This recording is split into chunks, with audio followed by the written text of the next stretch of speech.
Good morning, traders from each and every part of the world that you're joining this series of the Daily Morning Market Call from. My name is Kefa Eric, one of the market analysts here at HFM.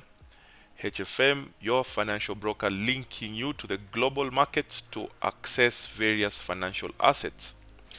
Today, being the first trading day of the new month of March, we are swiftly getting into the second half of the first quarter of 2025, and so much has been happening over the weekend. We see quite a number of diplomatic meetings which are happening to try and mitigate the ongoing crashes in Eastern Europe, and we also have quite a packed up week in terms of fundamental analysis. But before we proceed, I would like to bring it to your attention that this is going to be a pre-recorded YouTube video, to mean that you could access this YouTube video on YouTube by searching HFM Kenya. Kindly like, subscribe, and click on the notification button, and also put a thumbs up so as we could improve on our algorithms to make this content, which is educative in nature, reach more and more people. And it is our commitment to you that we will keep on improving and posting new content that is going to be beneficial to our financial markets journeys. Now, with that out of the way, we begin with fundamental analysis. Then we discuss a little bit of geopolitical forces, and this is in regard to the diplomatic visits that has been happening during this just concluded weekend. And then we head over to the charts to see the play out of these forces move the market. Now, fundamental analysis, we have defined it as geopolitical forces which moves the market. Now, in regards to the market, this could be various asset classes, beginning from currencies, going to commodities, gold and oil, going to indices, stocks, bonds, as you proceed to other asset classes like cryptocurrencies. Now, today being on Monday, we have just had the manufacturing PMI, SINIX from China being released, which came out at 50.8, which is slightly above what was anticipated at 50.3. So we see an improvement in the purchasers manufacturing index in the Chinese aspect, which is good for their economy. In Europe, at 12, that is midday East African time, we have consumer price, harmonized index for consumer prices for the month of February. Consensus is yet to be printed out. Quite a number of data from Euro there in concept to inflation, consumer prices, year on year and month on month. Then later on during New York session, we have ISM manufacturing, purchasing manufacturing index, which is an inflation data. So we see the day is packed with inflation data. We're going to be monitoring them. You can also monitor them on our social media platforms, HFM, and you'll get to see the interpretation of this in real time. However, we could see from ISM manufacturing PMI at 58.8, a higher than expected reading. The consensus is expected. The actual is what will be printed. Higher than expected reading would mean a bullish or strong dollar. A lower than expected would mean bearish for the dollar. Moving on to Tuesday, we have got Reserve Bank of Australia follow-up report. We don't expect much volatility in that regard because it's a follow-up from the previous Reserve Bank of Australia monetary policy issuings. As we move into Wednesday, all eyes will be put on Friday's non-farmers payroll, which will generally give us the out view of the labor market in the United States, to show us are we seeing more people being employed both in the private and public sector away from farming or agriculture, or are we seeing a lower number? A higher number or a higher reading than expected would mean stronger dollar, and a lower reading than expected would mean a weaker dollar. Remember, it is important to always have this in mind that the non-farmers payroll is a key labor data which would give us market direction to a certain extent, and I'm using the phrase a certain extent in context to the current happenings in the world. What are these happenings? We see a shift from monetary policy, which is traditionally the role of central banks, to monitor inflation and ensure favorable employment. And we see a shift from monetary policy to fiscal policy, which is government intervention or through spending habits, regulations, taxes to ensure growth of the economy. And in regards to this, uh, during the weekend, we see quite a number of diplomatic visits. First, we see the president of Ukraine,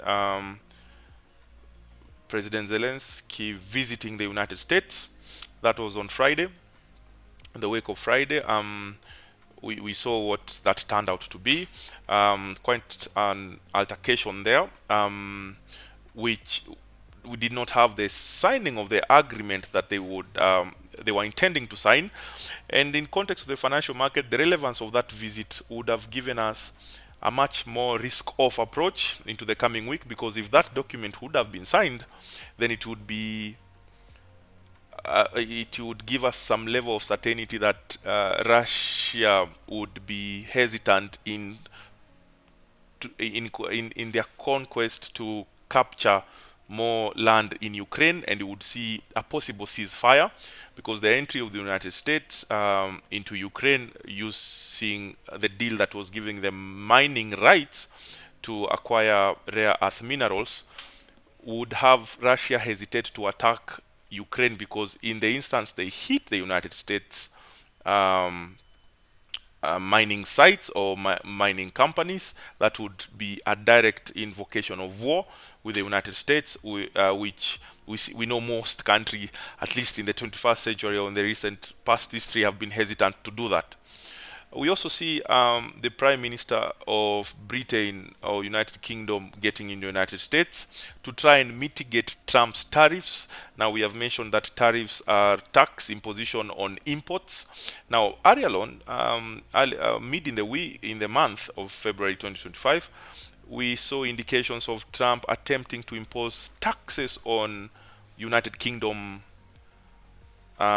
imports and also Europe. So we see certain heads of state going to the United States from Europe to try and mitigate that. So we saw the Prime Minister of Britain attempting to do that, a meeting that went really well. Then later we had a Europe Leadership Summit, and this was majorly to try and mitigate the Ukraine conflict with Russia. So, amongst all this, we see a possible outcome of mitigation of this particular war. The diplomatic attempts by United States to intervene, of course, using the new administration, which we have seen is putting the interests of the United States first, led by Donald Trump, and we see them wanting to mitigate the war by being allowed to mine in Ukraine. Now it's no longer a humanitarian intervention. It has been switched to monetary, for lack of a better observation, which is inherently why states interact to pursue personal interests. Now, as we head over to the charts, we'll see quite a myriad of reaction from this. We'll see quite a myriad of reactions from this. Kindly, Colin, try to readjust your audio. I'm sure everyone could hear you. I'm sure you'll catch up.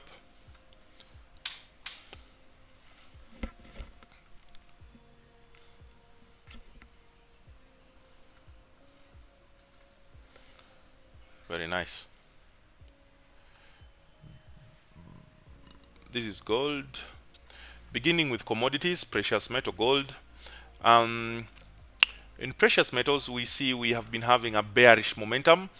The price been printing higher lows and lower lows, as giving us an indication of shift from the long-term bullish momentum, and this could be caused by the strengthening of the United States dollar, which is brought directly by the tariffs. Now, if a country gets to impose more taxes on the imports of another country, it tends to have a positive balance of trade on that particular country. So, simply put, the United States imposing more taxes on imports by other countries is giving them more money to stabilize their economy. It could also be seen as a way to renegotiate trade terms, which is inherently meant to secure uh, better economic health.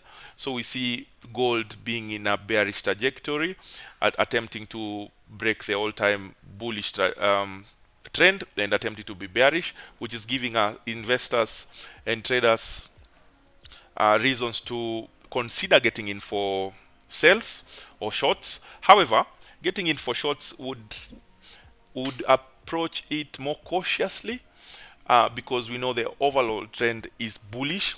And in the instance you get in for shorts, ensure to observe critical risk management, because the geopolitical happenings of the time could happen anytime and proceed with the overall trend. In the instance, we have a second seeming disagreement between the United States and Ukraine. This will prompt Europe to behave in a certain way, which will bring up uncertainties, and this will have the prices of gold rise, where we see gold acting as a safe haven for alternative uh, asset portfolio, where we see investors. What I mean by that is we see investors taking their money from other risky assets which are easily choppy or fluctuates much when there is tension, and they put their money in gold that has proven to be a safe haven in when we have uncertainties and geopolitical risks involved. On oil, we have been facing a somewhat consolidation, which can be seen properly from the 4 hours time frame. We see price is printing to the lower side, and right now trading at $69.86 per barrel. We outlined this bearish movement of oil from the 80.21 dollars. Right now we are trading at 68, and this was brought about by the attempts of the new administration in the United States to lower the prices of oil by putting pressure or negotiating with oil producing countries or the OPEC to lower the prices of oil, so that it become a mitigation measure for Russia to lack funds to proceed with the war. We know that Russia gets much of its earnings from exportation of oil, and if this oil globally prices would lower, then it would mean the demand of oil will reduce. We see states would find alternatives in other sources of oil, which will make Russia, despite the multiple sanctions, lack options to proceed with the war because of lack of resources. And remember, in the beginning of the Ukraine-Russian conflict, we see the former administration of President Joe Biden giving indications that Russia would not be able to sustain this war. But over the 3 years that the war has been proceeding, the Russian currency has been increasing in its value, actually up to 3.5 or 4 times, some economic pundits would argue, that of other European states. So it's quite been working out inversely. That's why we see the intervention of the new administration being a little bit hands-on.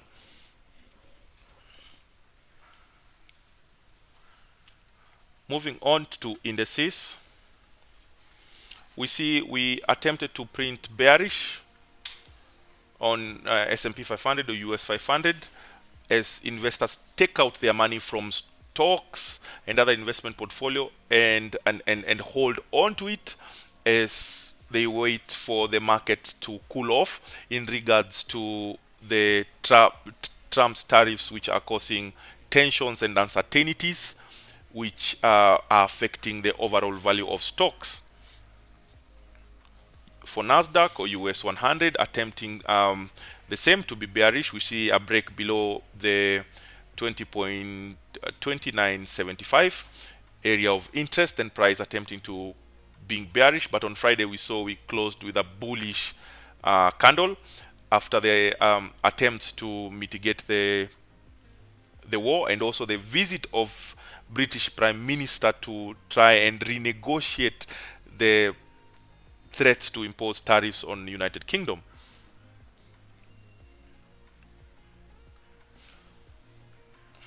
US 30 also behaved the same, so we see US indices behaving in a similar fashion. We see German 40 or the DAX 40 retesting the 22,061 area of interest, and price attempting to continue printing price on the upside. We want to see the highs to be taken out. The optimism brought about in this index, or the DAX 40, which is 40 companies in Germany, is brought about by the new administration, where we saw an election happening on 23rd of February 2025, which was a flip election as an attempt by the former chancellor to reclaim the Bundestag, or the parliament, the federal parliament, through popular vote. He lost, and he might have a second seat in a grand coalition government as a junior partner. But the point we take home is that the new administration of the Christian Democrat Party, with her sister members, is giving optimism to investors due to their policies of regulations, less regulation and less taxes for German companies, and favorable trading environment. However, we are going to be monitoring this because they are yet to fully implement or begin implementing their policies for us to see the play out of these geopolitical forces.